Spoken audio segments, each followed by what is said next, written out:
Bom dia, na graça e na paz do Senhor Jesus, meus amados irmãos. Que a graça e a paz do Senhor Jesus esteja sobre as nossas vidas nesta quarta-feira, dia 4 de dezembro de 2024. E nós estamos aqui de volta para continuar a leitura da Palavra de Deus. Tentei fazer esta transmissão ao vivo, como já vinha fazendo há alguns dias, mas de novo o YouTube me atrapalhou, vamos dizer assim. Então, esta mensagem está sendo previamente gravada. E antes da leitura, eu quero fazer 2 avisos para os irmãos. Eu tenho feito nos últimos dias, depois da nossa leitura bíblica, eu tenho falado sobre profecias que estão se cumprindo atualmente, que nós vemos elas se cumprindo atualmente, ou sendo encaminhadas para se cumprir em breve.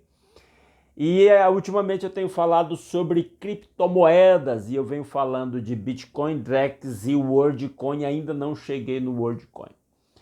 Mas aí eu pensei e eu tenho editado o vídeo que eu faço a transmissão ao vivo e depois eu corto a parte só falando sobre a criptomoeda, sobre as profecias e carregando no canal em outro momento. E eu estou pensando em tratar do assunto à parte. Então, quando eu conseguir transmitir ao vivo normalmente, eu vou fazer um vídeo, uma transmissão só para a leitura bíblica e na sequência eu faço uma outra transmissão só para o assunto das profecias. Compreendido? Eu vou explicando, os irmãos vão vendo como é que vai funcionar a minha ideia. Vamos ver se funciona assim, tá certo? Esse é um dos avisos que eu tenho. Inclusive, hoje neste vídeo nós vamos fazer só a leitura bíblica, ok? O outro aviso aqui rapidinho é, os irmãos que recebem o presente diário, para quem eu envio diariamente, eu perdi, não sei o que aconteceu com o meu celular, eu perdi a minha lista de transmissão. Então, se você é uma das pessoas que recebe o presente diário diariamente, se você não estiver recebendo, não recebeu o de hoje, por exemplo, você me manda uma mensagem dizendo, pastor, manda meu presente diário, que aí eu vou ficar sabendo que você não recebeu e vou colocar você na minha nova lista de transmissão. Eu não mando de um por um, eu mando para quem está na minha lista de transmissão. Só que o meu celular sumiu com a minha lista de transmissão, tá bom? Esse é o segundo aviso. Vamos para a leitura de hoje. Hoje a leitura é Evangelho de João, capítulo 13. Convido você a abrir a sua Bíblia em Evangelho de João, capítulo 13, que diz: um pouco antes da festa da Páscoa, sabendo Jesus que havia chegado o tempo em que deixaria este mundo e iria para o Pai, tendo amado os seus que estavam no mundo, amou-os até o fim. Chegou a hora. Isso aqui, o que nós vamos ler de João, capítulo 13, até o final de João agora, isso aqui está acontecendo em menos de 24 horas, esses capítulos aqui acontecem, do capítulo 13 até o final. Porque agora Jesus já está na noite do jantar da Páscoa, quando ele vai instituir a ceia do Senhor. O João não descreve essa parte, só os outros evangelhos. Aqui ele lava os pés dos discípulos, come com eles a ceia da Páscoa, e aí ele vai para o Getsemane, onde ele vai ser preso, né? E já vai passar pelos julgamentos, pela tortura e pela morte. Então, entenda isso. Evangelho de João, do capítulo 13 até o final do Evangelho de João, até o último capítulo, acontece em menos, é a descrição do que acontece em menos de 24 horas. Aliás, lá no final, com a morte, a ressurreição acontece 3 dias depois, né? No terceiro dia, aliás, não é 3 dias depois, é no terceiro dia, são coisas diferentes. Quando chegar lá eu explico para os irmãos. Mas até a morte de Jesus aqui, tudo acontece, esses capítulos, em menos de 24 horas. E aí Jesus sabe que chegou a sua hora, e há essa declaração no final do verso 1, dizendo que, tendo amado os seus que estavam no mundo, amou-os até o fim. Amemos os nossos, a exemplo de Jesus, amemos os nossos até o fim. Verso 2: estava sendo servido o jantar e o diabo já havia induzido Judas Iscariotes, filho de Simão, a trair Jesus. O jantar da Páscoa. E o diabo induziu Judas. Anota essa Bíblia NVI, essa versão NVI, traz a palavra induziu, induzido. Ele induziu Judas. Há 3 maneiras do diabo agir.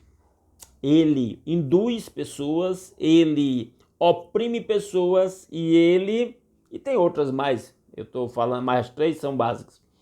E ele se apossa de pessoas.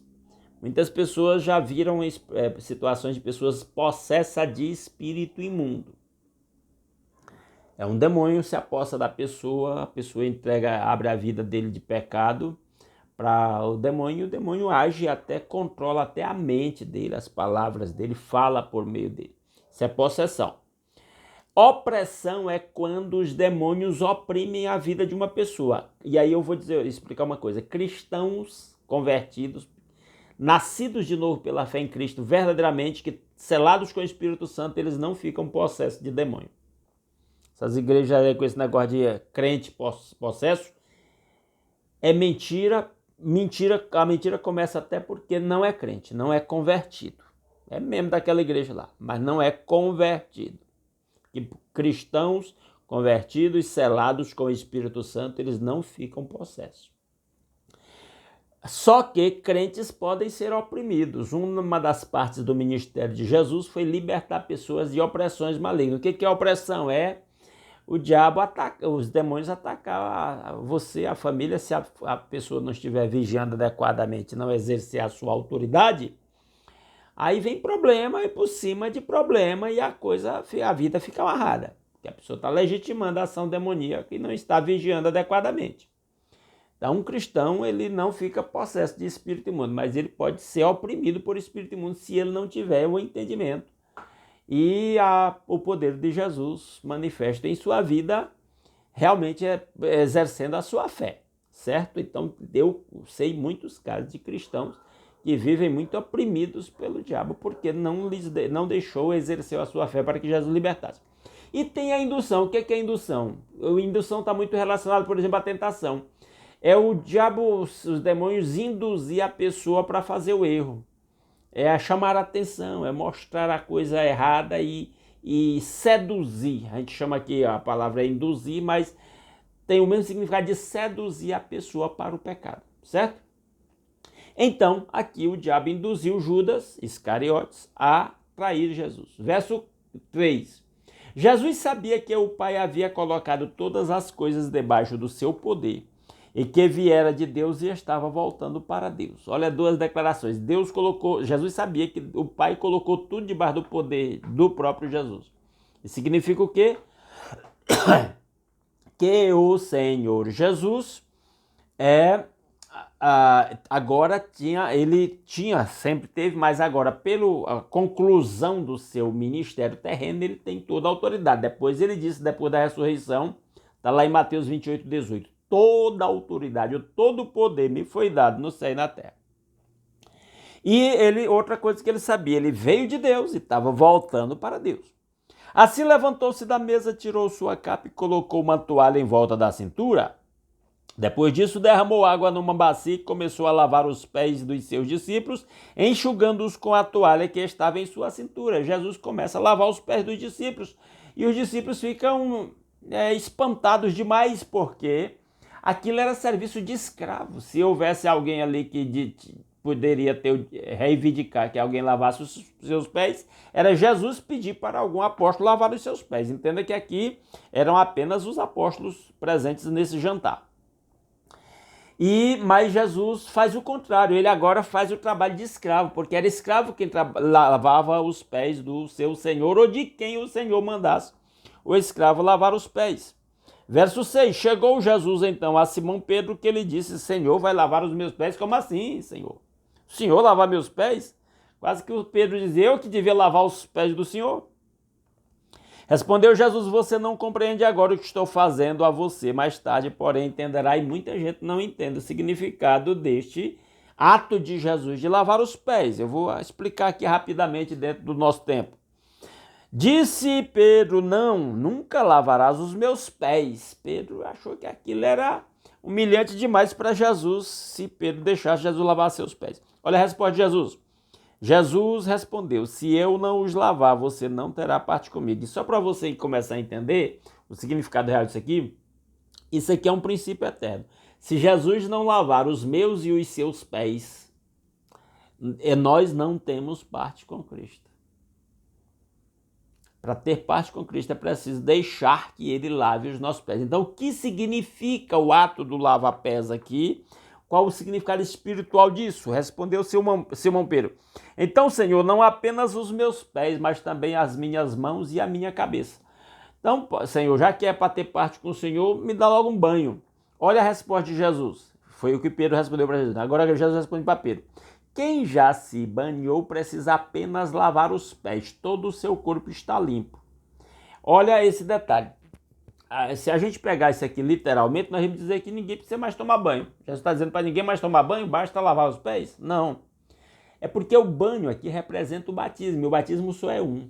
O lava-pés representa o conserto periódico que você tem que fazer com Deus. De vez em quando o cristão deve sentar-se, inclusive, o momento da ceia. Isso aqui era na ceia, no jantar da Páscoa, onde Jesus instituiu a ceia do Senhor. Então, a ceia do Senhor é aquele momento adequado para o cristão examinar-se a si mesmo, confessar os seus pecados, corrigir a sua vida e aí participar da ceia do Senhor, como o apóstolo Paulo orienta lá em 1 Coríntios, capítulo 11. Ele diz que o homem deve examinar-se a si mesmo para depois, então, comer do pão e beber do cálice. Desculpem, este examinar-se a si mesmo representa a lavagem dos pés. Algumas igrejas ainda praticam a lavagem dos pés literalmente, como símbolo de humildade, só que o significado espiritual é esse acerto de conta que o crente tem que fazer periodicamente com o Senhor. Batizado ele foi só uma vez, é o que ele disse, quem já se banhou precisa apenas lavar os pés. Já foi batizado. Mas na sua caminhada neste mundo, de vez em quando o crente vai pecar. O apóstolo João diz lá na sua primeira carta, capítulo 1, verso 8, se alguém disser que não tem pecado, engana-se a si mesmo e a verdade não está nele. Pecamos. Quando pecamos, o que temos que fazer? Lavar os pés. Como é que nós lavamos os pés? Nos reconciliando com Jesus, pedindo perdão dos nossos pecados e fazendo o propósito de não continuar naquele pecado. Entendeu? Comenta aí no vídeo se você entendeu, se você já sabia, tinha entendido esse significado do lavagem dos pés, ou se você entendeu hoje, se esclareceu, ou se ainda tem dúvida e eu posso esclarecer no próximo vídeo. E no final do verso 10 ele diz: vocês estão limpos, mas nem todos. Nem todos estão limpos. Ele estava se referindo aqui, olha o verso 11. Pois ele sabia quem iria traí-lo e por isso disse que nem todos estavam limpos. Jesus sabia que o Judas era o traidor e andou com ele até o final. Quando terminou de lavar-lhes os pés, Jesus tornou a vestir sua capa e voltou ao seu lugar. Então lhes perguntou: vocês entendem o que fiz a vocês? Olha a pergunta de Jesus. E aí eu pergunto: você entendeu o significado do lava-pés? Vocês me chamam mestre e senhor, e com razão, pois eu sou. Ele disse: eu sou o Senhor. Pois bem, se eu, sendo o Senhor e mestre de vocês, lavei os seus pés, vocês também devem lavar os pés uns dos outros. Então, se lavar os pés é você se consertar com Deus periodicamente, o tomar a cruz a cada dia, lá de Lucas 9, 23.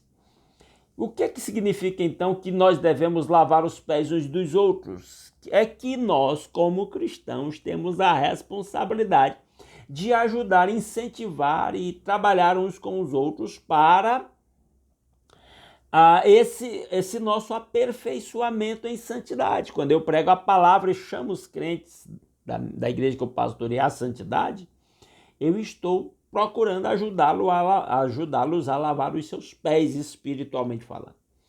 Quando eu aconselho o irmão, quando eu ouço o irmão falar das suas dificuldades numa conversa individual, quando eu oro com ele, eu estou ajudando aquele irmão a lavar os seus pés, a crescer em santidade. a se consertar com Deus. Isso é que podemos tomar como significando essas palavras de Jesus, que nós devemos lavar os pés uns dos outros. Lá em Gálatas capítulo 6, se eu não estou enganado, versículo 1, Jesus diz assim: levai os fardos pesados uns dos outros. Aliás, versículo 2, se eu não estou enganado, porque o verso 1 ele diz que se o irmão for surpreendido em pecado, você que é espiritual, vá lá e aconselhe o irmão. Entendeu? Isso é lavar os pés. Para eu não dar a referência errada, mas se você quiser conferir, Gálatas capítulo 6, versos 1 e 2. Irmãos, se alguém for surpreendido em algum pecado, vocês que são espirituais deverão restaurá-lo com mansidão. Isso é que significa ajudar o irmão a lavar os pés dele. Cuide-se, porém, cada um para que também não seja tentado. Cuidado para você não cair.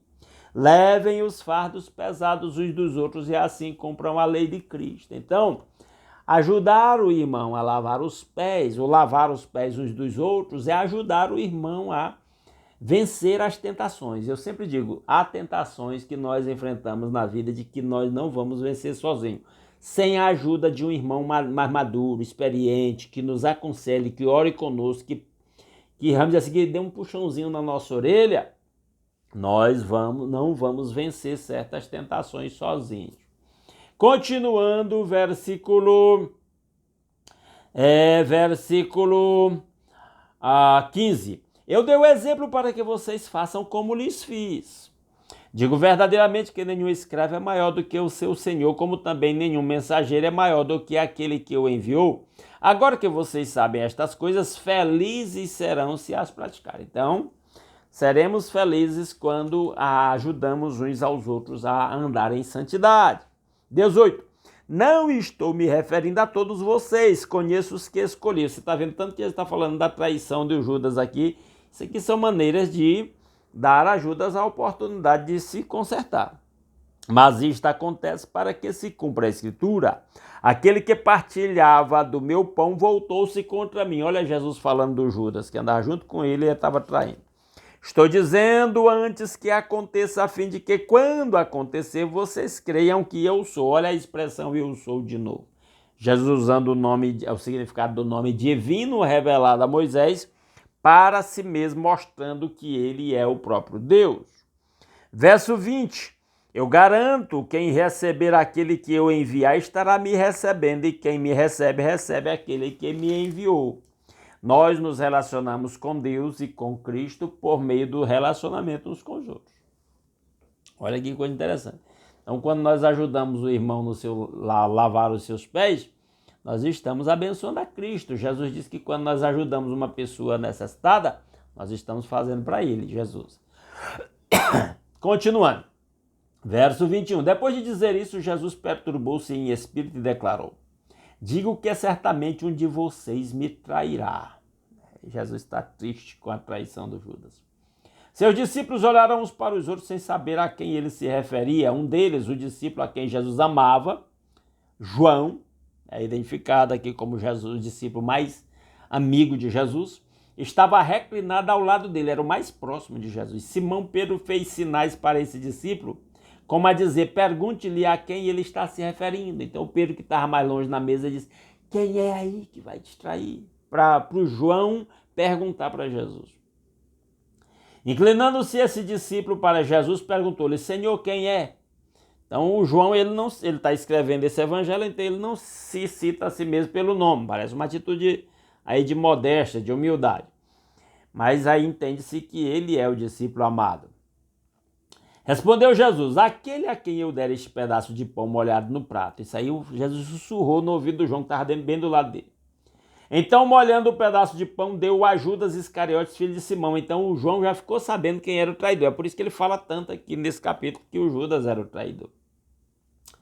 Então, logo Judas comeu o pão, Satanás entrou nele para induzi-lo à traição. O que você está para fazer, faça depressa, disse Jesus. Jesus, tá bom, já que você vai fazer, faça. Mas ninguém à mesa entendeu por que Jesus lhe disse isso. Visto que Judas era o encarregado do dinheiro, alguns pensaram que Jesus estava lhe dizendo que comprasse o necessário para a festa ou que desse algo aos pobres. Olha, essa informação é interessante. Judas era o tesoureiro do grupo de apóstolos. E João já disse que ele surrupiava parte do dinheiro que ele era confiado. Assim que comeu o pão, Judas saiu e era de noite. Ele foi preso, Jesus foi preso meia-noite. Isso aqui era ainda, sei lá, 8 horas da noite, ou talvez até um pouco antes. Depois que Judas saiu, Jesus disse: agora o Filho do Homem é glorificado e Deus é glorificado nele. A morte de Jesus seria o ponto mais alto em que Cristo ia glorificar a Deus. Morrer fiel a Cristo, confiando em Cristo, é a maneira mais elevada de um cristão glorificar a Deus. Se Deus é glorificado nele, Deus também glorificará o Filho nele mesmo e o glorificará em breve, falando da sua morte. Meus filhinhos, vou estar com vocês apenas mais um pouco. Vocês procurarão por mim, como eu disse aos judeus. Agora eu digo a vocês, para onde eu vou, vocês não podem ir, falando da sua morte. Naquele momento, os discípulos não podiam ir com ele. Um novo mandamento dou a vocês, amem-se uns aos outros, como eu os amei. Vocês devem amar-se uns aos outros. Com isso, todos saberão que vocês são meus discípulos se vocês se amarem uns aos outros. Eu já dei esse conselho, mas vou dar de novo. Se esses dois versículos, 34 e 35, não tiver marcado na sua Bíblia, marque. E nunca mais diga que amar o próximo como a si mesmo é o maior de todos os mandamentos, juntamente com amar a Deus de todo o seu coração, de toda a sua alma e de todas as suas forças. Porque o maior mandamento não é amar o próximo como você ama-se a si mesmo, é amar como Cristo nos amou. Não vou entrar muito nesse detalhe. Se você não entendeu, volta no vídeo aí e revê essa parte que eu estou falando aqui, dos versos 34 e 35. Esse aqui é o nosso mandamento, essa daqui é a nossa lei. A lei de Moisés resumia em 10 mandamentos. A nossa lei resume em um mandamento. A lei de Moisés foi Moisés que deu, a nossa lei foi Cristo que deu. O ápice da lei de Moisés era amar o próximo como a si mesmo. O ápice da lei de Cristo é amar como Cristo ama. 36. Simão Pedro lhe perguntou: Senhor, para onde vais? Jesus está dizendo: para onde eu vou, vocês não podem ir. Pedro pergunta: para onde o senhor vai? Jesus respondeu: para onde vou, vocês não podem seguir-me agora, mas me seguirão mais tarde. Calma que vai chegar a hora de vocês me seguirem. Pedro perguntou: Senhor, por que não posso seguir-te agora? Darei a minha vida por ti. O Pedro era um precipitado. Então Jesus respondeu: você dará a vida por mim? Asseguro que antes que o galo cante, você me negará 3 vezes. Que dá a vida por mim, você vai me negar 3 vezes, Pedro. Jesus avisa Pedro de que ele iria negar Jesus. Que ele mesmo aplique a sua palavra aos nossos corações. Esperamos que esta palavra tenha sido esclarecedora e abençoadora para você. Deixa aí nos comentários se você gostou dessa leitura, se você compreendeu, se você tem uma dúvida, deixa aí nos comentários. Se gostou, deixa um like no vídeo, se não gostou, deixa um dislike. Se puder nos ajudar, compartilhe esse vídeo aí nas suas redes sociais para alcançar outras pessoas com a mensagem da palavra de Deus. Grupos de WhatsApp, grupo de família, de amigos, de irmãos da igreja, manda aí, manda para os seus amigos individualmente. Isso ajuda mais pessoas a serem alcançadas com a palavra. E se alguém é novato aqui no nosso canal, não está inscrito, gostou desta leitura e quer continuar acompanhando a leitura de um capítulo da Bíblia sequencialmente até lermos a Bíblia toda, se inscreva no canal, beleza? Uma oração para terminar esta leitura de hoje. E aqui um aviso, antes da oração. Eu vou falar sobre as profecias para hoje. Profecia hoje, está acontecendo hoje. Vou falar num outro vídeo que eu vou colocar aqui no canal daqui a pouco. Ok? Oremos. Nosso Deus e nosso Pai maravilhoso, muito obrigado por essa noite de paz que o Senhor nos concedeu e este novo dia. Obrigado pelo lar, pela família, pelo descanso tranquilo. Obrigado pelo pão de cada dia, pelo trabalho com que cada um ganha o sustento. Obrigado por esse meio de comunicação, pelo qual nós podemos começar cada novo dia, alimentando o nosso espírito com a sua palavra, compartilhando esses momentos de comunhão por esse meio de comunicação. Ó Deus maravilhoso, que a bênção do Senhor esteja sobre o seu povo nesse novo dia. Que a bênção do Senhor esteja sobre a saúde de cada um dos meus irmãos, restaurando a saúde de quem está doente, preservando a saúde de quem está saudável, fazendo milagres a favor do seu povo, usando os médicos, os medicamentos, as internações, as cirurgias, segundo a sua vontade. Que a bênção do Senhor esteja sobre o lar, sobre a família de cada irmão. Cada lar seja um templo de adoração a Jesus, onde haja paz, amor, alegria, segurança, estabilidade para todos os membros da família. Que a bênção do Senhor esteja sobre o trabalho de cada um dos meus irmãos, fazendo prosperar, abrindo porta de emprego para quem está desempregado, dando soluções financeiras para quem está endividado. Que a bênção do Senhor esteja, em nome de Jesus, sobre cada igreja local. Cada missionário, cada pastor aviva a sua obra no meio dos anos. Cerca os seus servos, seus missionários, especialmente aqueles que estão em lugares de risco, onde a sua vida está em risco, onde podem ser perseguidos, presos ou até expulsos do país. Faça prosperar o trabalho dos seus servos de muita sabedoria, para que possam plantar muito a semente do evangelho e colher muitos frutos para a honra e glória do seu santo nome. Que a bênção do Senhor esteja sobre a vida do seu povo nesse dia, para que possamos levar a sua bênção por onde quer que formos e compartilhá-la com todos aqueles que cruzaram o nosso caminho. E que, ó Deus, tudo isso nós pedimos graças ao nosso Senhor Jesus Cristo e ao seu sacrifício na cruz em nosso lugar. E o perdão dos nossos pecados e a nossa reconciliação com o Pai e o livre acesso à sua presença. Para que em tudo o nome do Senhor seja glorificado em nossas vidas, é a nossa petição em nome de Jesus. Amém. Aleluia. Muitíssimo obrigado a todos pela sua companhia. Se Deus quiser, amanhã às 5h30 da manhã estaremos aqui de volta, de preferência ao vivo. Se não for ao vivo, será gravado. E daqui a pouco eu mando também a outra palavra sobre profecias para hoje. Grande abraço a todos.